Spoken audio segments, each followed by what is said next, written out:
The Bible is a living word that reads us as we read it. It's a person, a voice that proves that time is not linear, as one sentence can confirm the past, guide the present, and declare the future. You are here. I am here. He is here. We are here right now. In the tomorrow of yesterday and in the yesterday of tomorrow, I thank you for joining today. So we're back. Thank you so much for joining once again.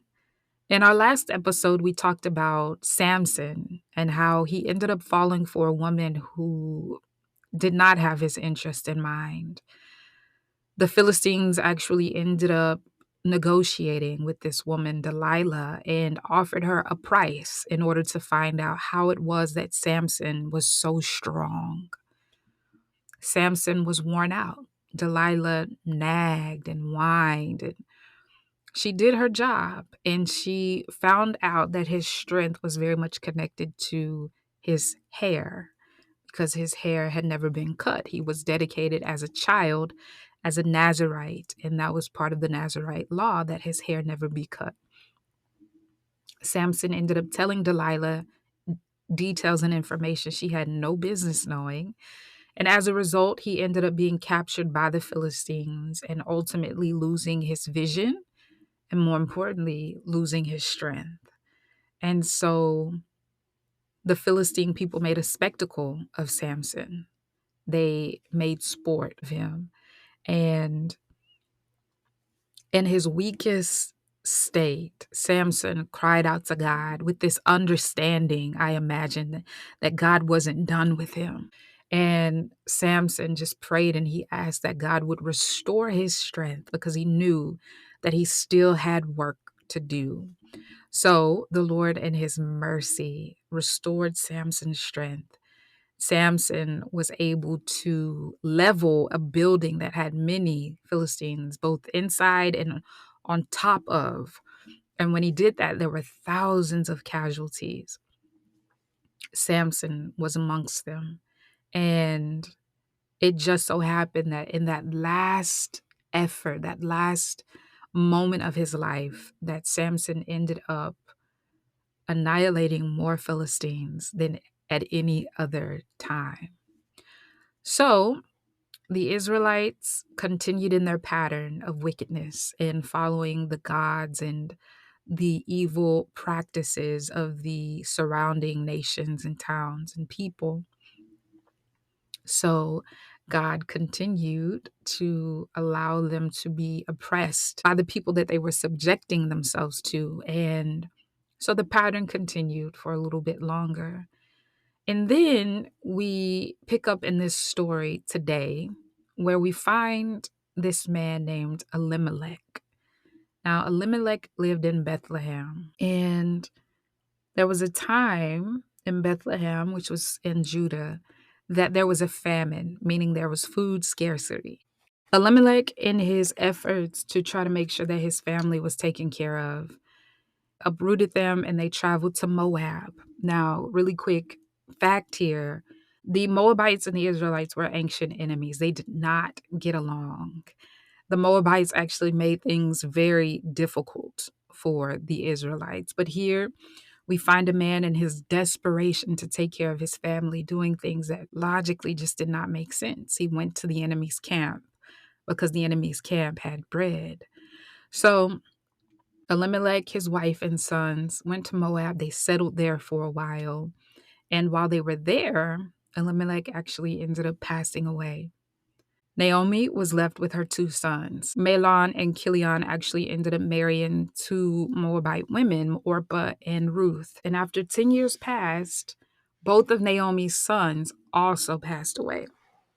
So here we find Naomi is a foreigner in a foreign land. Her husband is gone. Her sons are gone. And she has found herself in a very defeated state of mind. Word got around and Naomi heard that the Lord blessed the land of Judah and that the famine had ended. So Naomi said, hey, I don't have any reason to stay here. I might as well go back home. So she decided that she was going to travel back to Judah. Starting off, Orpah and Ruth traveled with her. And while they were en route, Naomi, because she was having this internal dialogue, I imagine, ended up turning to her daughters in law and she said, listen, it don't make sense for y'all to come with me. I know what it's like to be a foreigner in a foreign land, and I really don't have anything to offer you. You might as well turn around and go back on home. Orpah, Ruth, and Naomi, they were in tears. They were in shambles about this idea even of separating. And they're like, no, no, we want to come with you. And Naomi was very convincing. She's like, listen, even if I get remarried and have a son, you're going to wait until he gets old enough for you to marry him? I have nothing for you. Go back home, serve your gods, just leave me be. I'm going to just make my way back home. It's no use in you having to pay this price to go with me. Orpah, she thought about it. She like, you making good sense there, Ma. So she went back home. Naomi's looking upside Ruth's head like, why aren't you going with your sister-in-law? And Ruth looked at her mother-in-law. She's like, I'm not going back home. I'm going wherever it is that you're going. Where you go, I will go. Your people will be my people. Your God will be my God. Where you die, I will die. Where they bury you, I will be buried. She was ruthlessly loyal. She's like, I'm not leaving you. Naomi realized that Ruth was not going to be shaken. And so she decided, okay, baby, let's just keep on going back home. So they made their way back to Judah. And the people in the town saw Naomi and they were like, what's up, Naomi? Hey, you made it back. And Naomi in this bitterness, because again, she lost her husband and both of her sons. She's like, don't call me Naomi anymore. Naomi meant pleasant. It meant with joy. Naomi, she decided she was going to rename herself. She said, yo, don't even call me Naomi anymore. Call me Mara, which meant bitter, because she said, I left here full and I'm returning empty. God must have something against me. I imagine the people are kind of looking at her like, okay, Debbie Downer, like, look at who woke up on the wrong side of the bed. Naomi and Ruth ended up settling. One day, Ruth said, listen, Ma, I can't keep sitting around here while we're starving and I'm not doing anything about it. I'm going to go out and I'm going to work the fields. What I'll do is I'll walk behind the women and whatever it is that's left over, if there's anything that they don't grab, I'm going to grab that. And even leftovers are more than what we have right now. I'm willing to do it. And Naomi blessed her and said, okay, you go right on ahead. And so Ruth went out and she found a field to work in. And she did exactly as she mentioned. She went and she was working behind the women and just picking up the scraps that they were leaving behind. It just so happened that the owner of the field, this man named Boaz, went out to the field. Now, this man was very wealthy and he was very influential. When he went out to the field, he asked his foreman, who is that? I've not seen her before. The foreman told him, yeah, Naomi, she made it back, right? She ran into some hard times out there in Moab, man. Like she lost her husband, she lost her sons, but she finally made it on back home. And that woman right there, that is one of her late son's wives. She actually came on back with her. She said she wasn't gonna leave her. She's been pretty loyal, man. Like I've been hearing things about her. Boaz was impressed. He's like, wow, that's good people right there. So he went over to her and he spoke to her. He said, you stay right here. You can work my fields. I'm going to make sure you're good. You stay working with the women. I'm going to make sure the men don't bother you. She just fell on her knees. She's like, wow, I appreciate your kindness. Why would you even be so kind to a foreigner like me? And he's like, yo, I know what you're doing. I heard about the sacrifice that you've made to be here with Naomi. And because of that, I see your heart and you're good. You won't be hungry this season.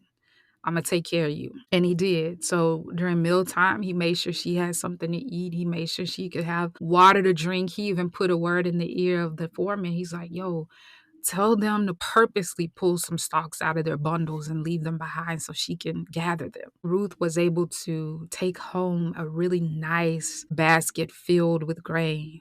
And when she went back home with all of this grain, Naomi's like, whose field did you work today? Because she knew that there was someone who was intentionally generous just based on how much barley that Ruth returned home with. Ruth told Naomi, there's this guy, his name is Boaz. He was so nice to me. He just showed me so much kindness. He told me that I could work in his field and that he was going to make sure that none of the guys would bother me or mess with me or anything like that. He was really nice. He let me eat at the table and nobody picked on me. Naomi was like, what?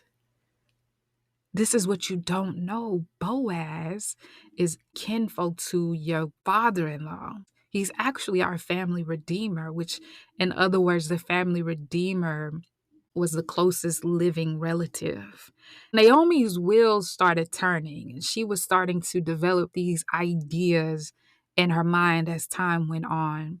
But day after day after day, Ruth would go out and she would work the fields, and Boaz continued to show her kindness.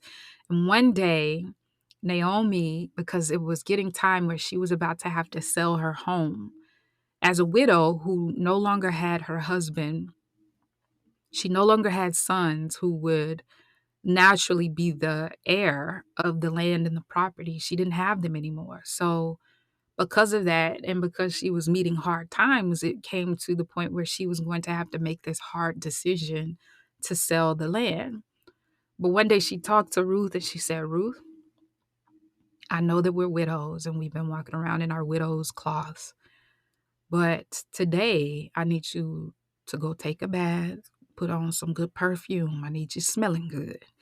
I want you to put on a real nice dress. Then I'm going to give you some instructions because it's time for me to find a more permanent home for you. And we will stop there for this episode. We'll get into what it was that Naomi instructed Ruth to do and what the result of that obedience was. I really look forward to sharing that part of the story with you if the Lord blesses me to record another episode. Until then, bye for now.